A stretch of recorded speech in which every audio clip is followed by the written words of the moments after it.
Okay, so our content for today is the agenda is going to be what is Karma Yoga and principles of Karma Yoga. There's actually 3 principles, but I'm going to cover 2, which the third one is inclusive of the first one. So majorly 2. Then why we need to follow Karma Yoga, how we can apply Karma Yoga in our daily life. And if time permits, definitely I will share my questionnaire with you all, which we normally do here. Okay. So what is Karma Yoga? There is 2 words in it. So what is karma on the first place? Karma here refers to the Sanskrit word karm or kru, meaning action. If there is a life, there is definitely action is there. Okay. All living creatures, starting from the unicellular amoeba to a multicellular human being, are keep doing something or other in their life. In order to live the life, we need to breathe, we need to eat, we excrete, we reproduce, and finally die. All these are actions only. Thereby, action is very much inevitable for our among the living things, right? One cannot live without doing the above said actions, which are very much voluntary. So all these actions are called as karma. So in short, any action is called as karma. These actions produces results, right? If a seed is sown, it germinates. Sowing the seed is an action. Germination is the result. Again, we water the sapling, which is action. Then the sapling grows as a plant, which is the result. Then we manure them, which is an action. The plant grows up as a shrub or a tree and it bears fruits and seeds, which is the results. Okay, so it is a never-ending cycle. Similarly, man's life is also contains series of action and results, which is in a cycle, goes and goes, keep on going on. Okay, so action so karma means action. The result is also called as action. That's what people sometimes say. If anybody suffers in life, they say all his karma, right? That is the result of our previous action is also referred as karma. This is not only related to suffering, both good results as well as bad results are part of karma. So actually there are 2 types of karma. Effect of our own action during our lifetime, for example, from my childhood up to now, whatever good and bad actions I've done, the result of them is referred as prarabdha karma. There is another type of karma, which is actually the result of actions of our ancestors, which we keep carrying from our genetic center and reaps in our lifetime, is also called as a karma. That is called as sanjita karma. For example, if your great-great-grandfather built a school in your village and still the school is providing education for the entire village, means the goodness of his action will be reflected in your life and for the generations to come as well. So this is a good karma. Okay. Similarly, bad act also reap in our life. That is, the bad actions of our great-great-grandfathers will also be reflecting in our life as results. So now we know the meaning of the word karma. Okay, so action is also karma and the result is also karma. The next word is yoga. This word yoga is also derived from Sanskrit, meaning it is yuj, meaning that is joining or to bring into an alignment. Thereby, yoga means aligning the body, mind, and soul. It is the union of physical exercise to the body, meditation to the mind, and perform. On the whole, it is a lifestyle which the yogis and saints developed in order to realize the self and get enlightened.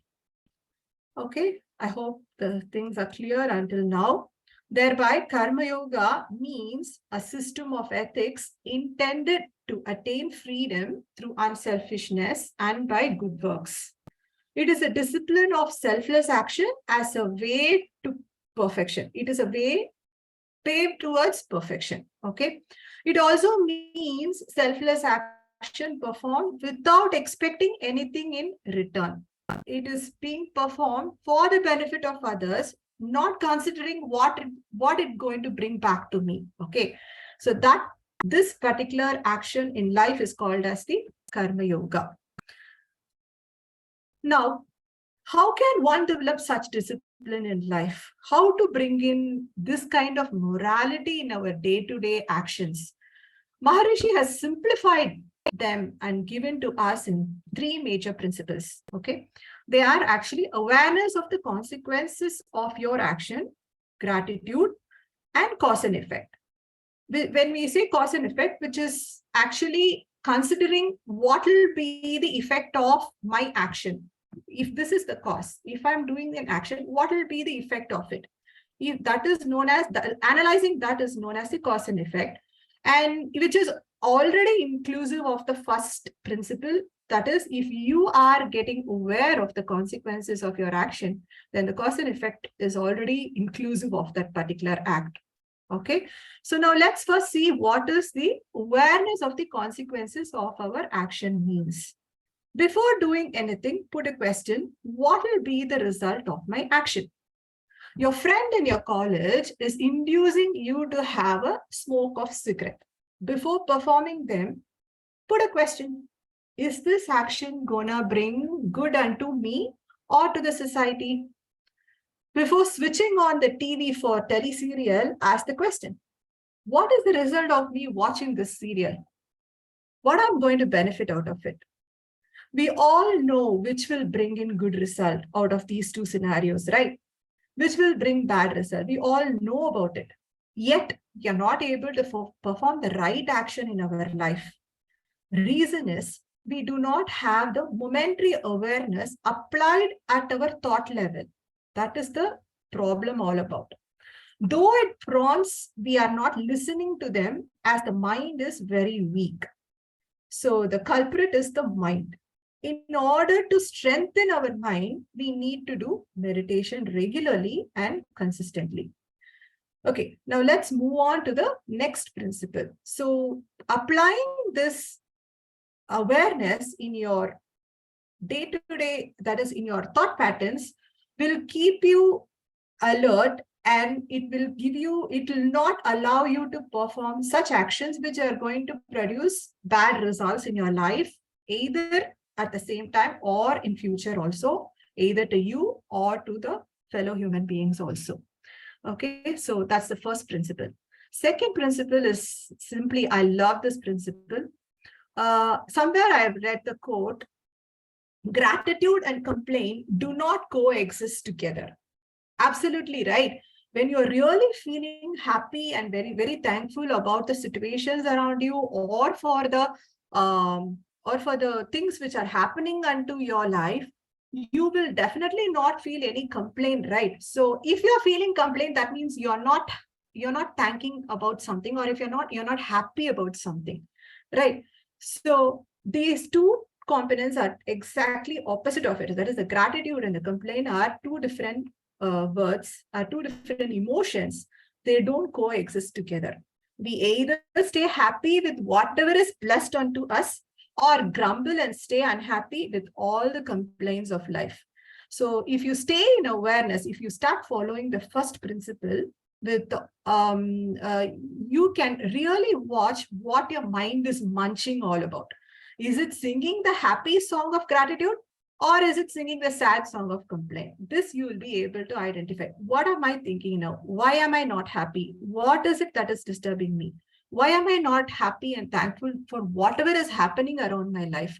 What is it that is I'm not able to solve?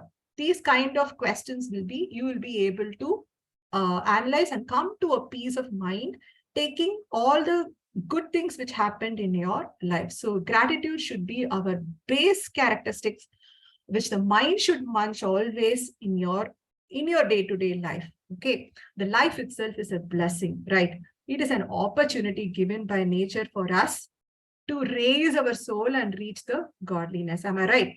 We should feel thankful for being blessed with our parents, thankful for the country we live in. At least we sleep and wake up peaceful in this country, where we are being protected by our army without any war. So that itself is a great blessing. We should be thankful for the richness of our culture and heritage, which is reaching us in our country. We should be thankful for the education we got, okay, the employment opportunities we have, the network availability, the infrastructure. What else is not there for you to feel thankful? Like this, if we keep counting our blessings and feel thankful, where is the time for us to feel the complaint? Not at all, right? So this is how we need to develop the attitude called gratitude. The more we think of our blessing and feel the gratitude, the more we vibrate in higher frequency. That is the result of which is you will be blessed with more for which you are thankful for. So gratitude is an action performed by mind through thoughts. Okay. This is what I told you, the awareness of the consequences of the action. That is we need to apply this particular awareness in our thought, words, and deeds. Okay. And these parameters you need to apply whenever you do this awareness. That is based on the experience, past experience. Such action, are they going to produce me good result or bad result? And also with the current situation, even if it would have produced a good result previously, what is the current situation? Can I do this? Okay, that analysis, that parameters falls second, and also the future consequences. Previously, it would have given you a good result, but it may not produce the same result in future. So we need to analyze with these parameters and perform those actions, only which gives good unto you and to others now and in future. Okay. So reform and transform your action, and to abide with our morality. Okay. I think I'm clear. So I'm keep moving on now. Okay. Why we need Karma Yoga? This is the next question. I'm leading a very normal life. I studied, I grown up, I have a job, doing my responsibility toward my family. The rest of the time I have entertainment, I have TV, I have my friends, I go out, I make a tour, I spend time in accumulating money and multiplying them also for my future and for my future generation. What is this thing called Karma Yoga? Why I need to follow this? This question may arise in all of our mind. Okay, we are content. We are satisfied with whatever we are. Why we have to follow Karma Yoga and all? This question may arise in many people's mind. Okay, the things we do on a daily basis, that is exercising, having food, sleeping, etc., etc.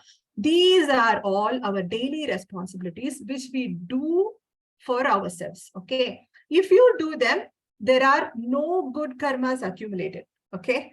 Whereas if you don't do them, you may accumulate bad karmas. Example, say if you're not eating properly or not exercising regularly or not sleeping properly, you will be spoiling your health, and in turn, you may fall sick as you are abusing your body, and it may stop you from pursuing your responsibilities in future. Okay, so if you're performing, it will do good unto your body and your life will be continued as usual. But if you're not performing, you will be accumulating bad karmas. That is, you will not be able to perform your own responsibilities towards and unto you yourself also. So whereas these are all normal course of life, and all these above said, that is eating and exercising and going for a work, accumulating wealth, all these are taught by our elders and parents to us, and we keep doing them habitually. Whereas Karma Yoga is to be followed intellectually and consciously. Karma Yoga is actually pushing oneself from the comfort zone to the higher performance zone. It is one gear up where you can take your soul to get transformed and get purified. Say, for example, you go to temple. For what reason we are going to temple? We go there in order to perform prayers and gain some good vibes and come back, right?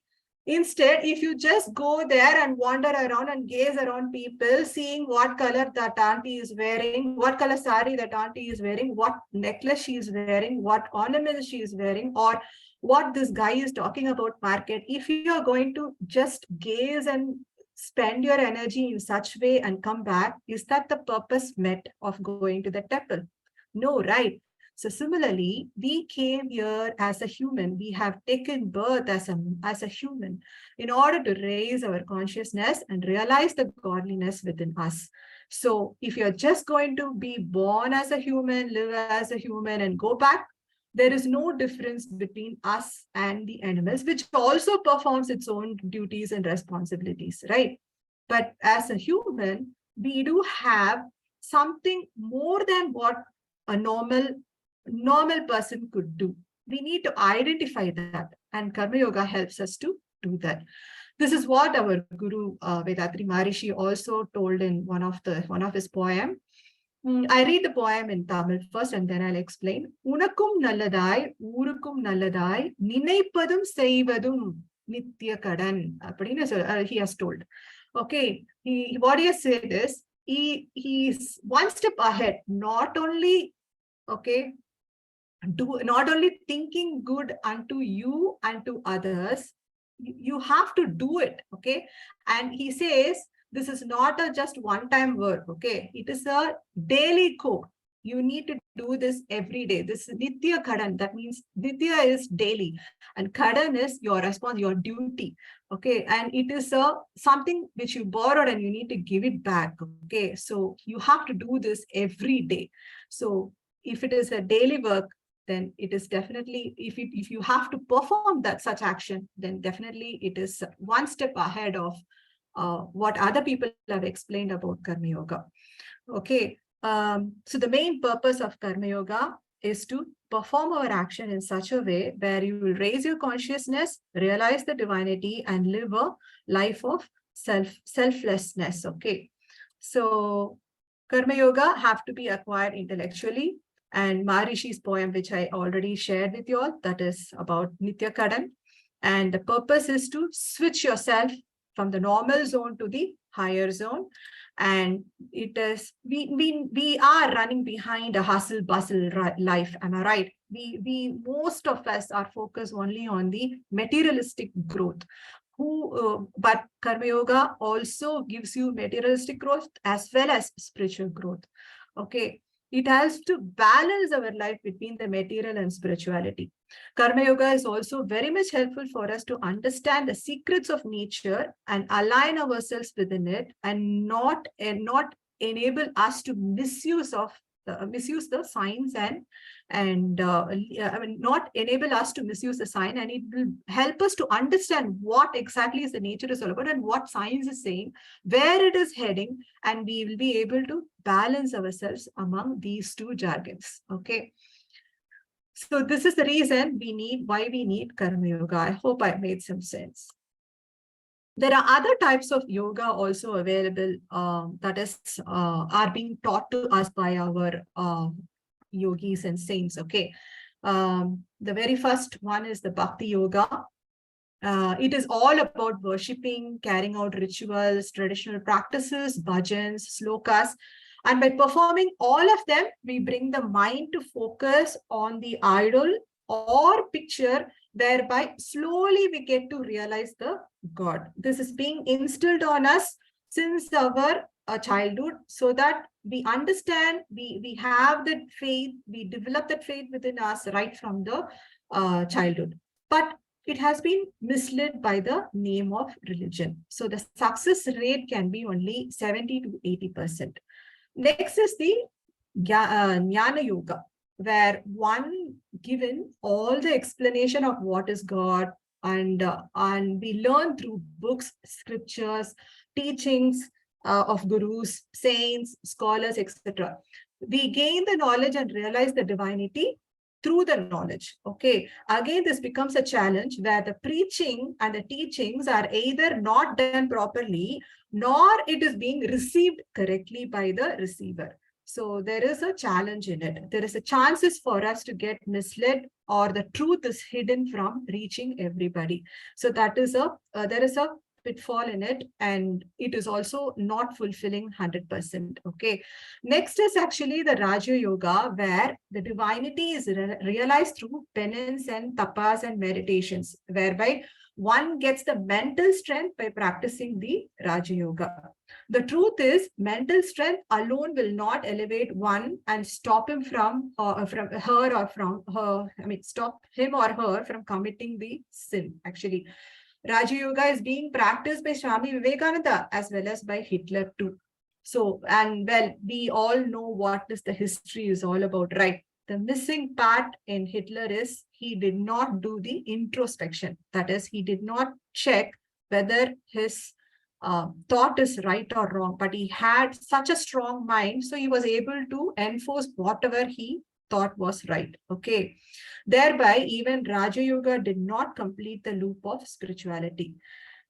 So Karma Yoga is alone has all the quality within himself. That is the faith which we carry from the Bhakti Yoga, the knowledge which we carry from the Jnana Yoga, and the mental strength which we carry from the Raja Yoga. All this can be inculcated and can be completed with the concept called Karma Yoga. Okay. So how, in general, if you see the definition of Karma Yoga, it has been mentioned that all the actions which are done with selfless motive for the good unto others without expecting anything in return. This is what they generally explain as Karma Yoga. So again, it's becoming like, what are these selfless actions? What are the right actions? How can I develop this? How can I follow this on a regular basis? All this becomes a question now.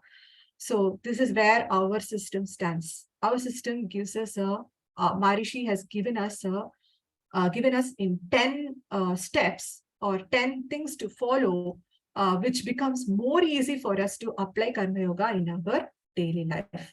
So let's see one by one. I respect and revere my mother, father, guru, administrative head, and God. That is, I respect my parents and my guru and the government which I live in, and also the God. Okay. I realize the presence of the divine as the consciousness in every individual. That is, you have to feel that me and that the other person is the same, one and the same, and the consciousness is everywhere and everybody. That is, the divine is everywhere and everybody. That is the second principle is all about. I mean, second step is all about. I maintain awareness not to harm anyone through words, thoughts, words, and deeds. This is one of our twofold moral principle, right? And I maintain moderation in food, work, rest, sex, and thoughts. This is moderation and limitations in 5. Limits in 5, sorry. I adopt the virtues of morality, duty, and charity. These are the 3 major philosophy which Maharishi has, principles Maharishi has given us, right? And I fulfill my duties to self, family, relatives, country, and the world. This is in an order where you have to follow this order. This is the 5 responsibilities and duties which Maharishi has given to us. The next is, I serve for the spiritual upliftment of the society and world peace. And I respect and be grateful to women, men to women, and women to men. Both need to be respected in a very balanced way. I utilize 1% of the income for the benefit of the others. This is the 9th one. And the 10th one is, I exercise and meditate regularly for spiritual emancipation. So this has been easily listed for us by Maharishi. And how is it that we are going to apply in our life is the question. We can take two steps at a time and practice for 2 months. Okay, there is various way of practicing good stuffs. So I leave it to you all. Okay, it is not me who have to prescribe how it need to be followed, but what I found is that is normally I'll try to do some introspection, whether I'm following this, whether I'm following the twofold moral principles, whether I'm following the limits in 5. Such introspection is part of my life since I joined our system. And this also I copy from my masters who keep doing the introspection very, very well. Okay. So how will you be somebody raised hands. Should I stop? No. Ma'am, you proceed, ma'am. No. Please Okay, proceed. okay. Proceed, ma'am. Okay, thank you. Balachandra, sir, please take action, sir. We will Okay. take it. Take care. Okay. So how are we applying in our daily life? When I did this kind of analysis, when I did this kind of introspection in my life, I got a good news actually. Actually, everybody are almost following at least, I'll tell you, I'll give you 60 marks out of this 10 parts, that is 10 virtues which Maharishi has given us. Let me explain you how, okay? In our day-to-day life, how we apply our karma yoga. This is my question, okay?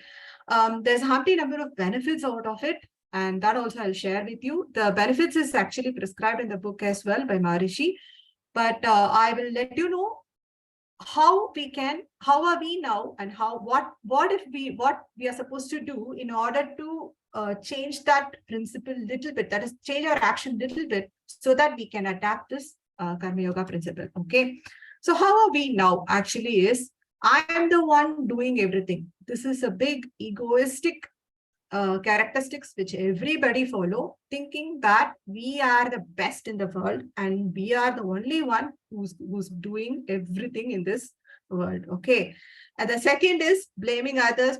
This is actually problem oriented. We keep talking more about problem, and there is no solution arrived. Okay, the third characteristics which we normally is, we contradict with our duties. We may not perform our own personal duties, but we go and perform our family duties. This normally happens with all the women. They will not exercise, but the cooking part and taking care of the children and taking care of the husband, all this will be done, but they will not take care of themselves. So like this, the duties will contradict. Maybe the men in the family does the office work very well and he is number one in the workplace, but when it comes to the home, maybe you don't even attend to what the wife wants or what the children wants at home. So this is where the duties contradict. Some may be very good in doing the social service, but they will definitely not know what is required on the next day for the meal at their home. So this is how we get messed up with our duties.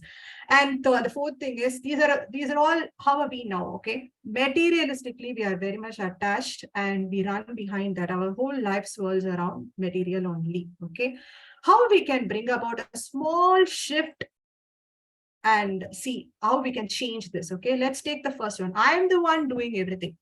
Okay, this can be changed. This can be switched to, I am just an instrument and divinity is flowing through me. This particular, if you keep bringing this statement every now and then, whenever the ego comes up, if you keep switching that statement, I am just an instrument and divinity is flowing through me, all your actions will change. Okay, and the benefit is actually the ego will be annihilated and you will be automatically following the virtue number 1, 2, 3, 5, and 8. I will just go through only ones with you since we are running short of time. I respect and revere my mother, father, guru, administrative head, and God. When you stop saying I'm the one doing, when you're saying that I am an instrument and divinity is flowing through you, you will definitely not say no to your parents, or you will not disrespect your parents or your guru or your government or the God, right? There is no complaint as such. Then number 2, I realize that is where you actually started realizing the divinity within you, and automatically that is the reason where you say that I'm just an instrument and it is flowing through me. Okay, then the number 3, I maintain awareness. Absolutely. Whenever the ego comes up, when you switch that particular situation to this statement, I am an instrument, then there your awareness is on, and you're not going to harm anybody through the thoughts, words, and deeds. And number 5, I adopt the virtues of morality, duty, and charity. What is morality? Morality is not doing harm unto others, right? That is not harm unto you and as well as others now or in future. Okay, that is the first principle. You're already applying all these things. Number 8, I respect and be grateful to women and men. This normally, I'm the one doing everything. Normally happens in the family between husband and wife. They always are. I also do that. I always think that I'm the one doing a lot for this family. Not at all. They play their role and I am playing my role. Whatever we are supposed to do, just keep doing, and as though that you are just an instrument and the divinity is performing through you. Then if you start switching that particular one statement, I am one doing everything. No, I'm just an instrument and divinity is flowing through you. You are automatically applying the virtues 1, 2, 3, 5, and 8. Similarly, the second one, blaming others, problem oriented. Okay. And what is the solution for it? Is actually God, good and bad is because of me. Taking the responsibility. Don't take the blame, take the responsibility. All the good and bad is because of me and my karma. I take the responsibility to changes. This is solution oriented. And the benefit is you are getting a neutral approach and path. This is where the virtue 1, 2, 3, and 8 are followed. You may end the blaming game and find a solution. This approach is respecting others too, irrespective of their mistakes, constructively finding the solution to the problem. Next is a duty contradict. As I told you, if you don't do duty unto yourself, if you don't exercise, if you don't meditate, and if you're not introspecting, you're not caring the duties which you are supposed to do for yourself. What is the purpose of going and you may not end up in a proper way of happily in your life. Okay, so people, if you try to align yourself with that 5 duties in an order, that is duty to self, and then to your family, and then to your close relatives, and then to the society, and then to the world. If you're arranging yourself in such a way, then automatically you become very much duty conscious. Karma yogis are all duty conscious. Okay, people who are duty conscious will not even attend to God without performing their duty first. Okay, so if you call an artist and say that I'll give you $1 million and ask him to stop drawing, will he accept? He will not, because that is his purpose, right? So similarly, nobody can stop you from performing your duty. That kind of consciousness will be formed when you start following this particular steps of 5 duties, okay, without contradicting with each other. Okay, so that is all about duties contradict. Okay, the next is actually detached attachment. That is, you are actually materialistically attached, and how are we supposed to detach from that? That is, we need to do a proper introspection, moralization of desires, doing action, how to bring in doing action without expecting any reward. Where are we supposed to start this practice? Out of my experience, I'll share you a small experience which happened in my workplace, where a group of ladies sit together for a chit chat, for a coffee break, where one lady was complaining that my children are not at all helping me at home. I don't know what to do. Then another lady was suggesting her, you just tip them with some money, maybe 5 riyal or 10 riyals for each work. They will come and help you out. This was a solution given by another lady. It was not sounding good unto me, because we were brought up in a culture where we respect our parents. If they say we'll come and do the work, or sometimes they don't say also, we voluntarily go to help them.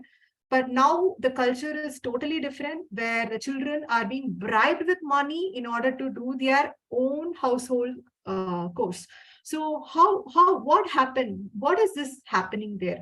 we should inculcate from home the Karma Yoga, where the children should not expect anything in return. It is we should make them to understand that it is their responsibility, it is their duty in order to help their parents. So actually the Karma Yoga should start from home, should start from the childhood onwards.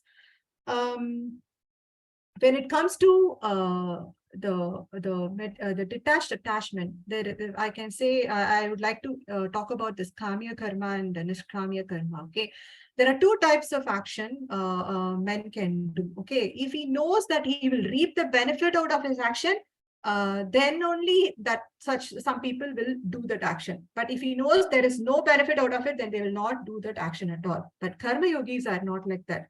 Even if he cannot reap the benefit, he will keep performing that good action for the benefit of others and the generation to come later on.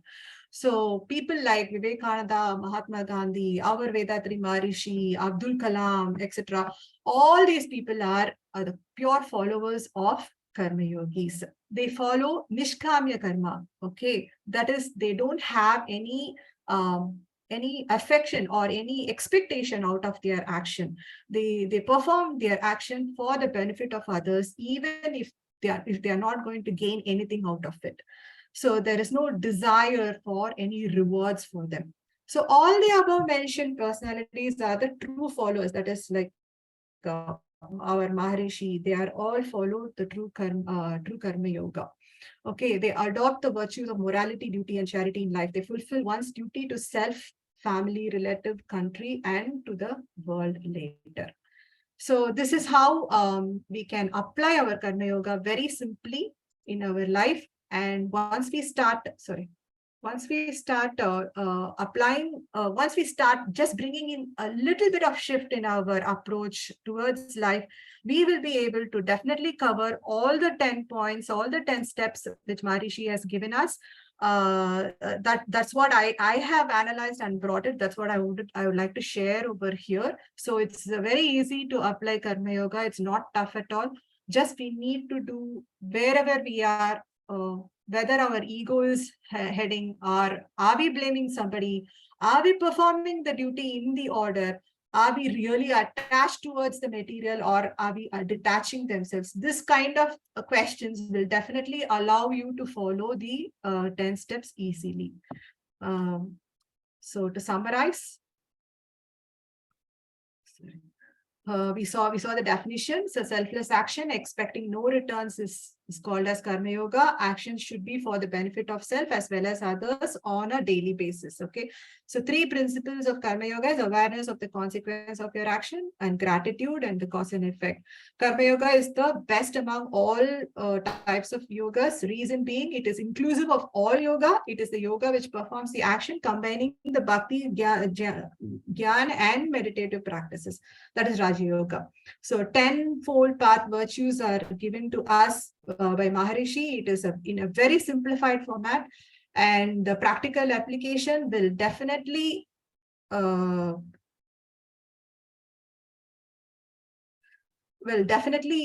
in, if you just try to bring in a small shift, it will benefit you from annihilating your ego and become a solution provider, and also you'll become a duty conscious person, and definitely you'll be detaching yourself, and your actions will be selfless. I thank you for the opportunity, and I end this lecture. Thank you so much. This is the questionnaire which you can use to introspect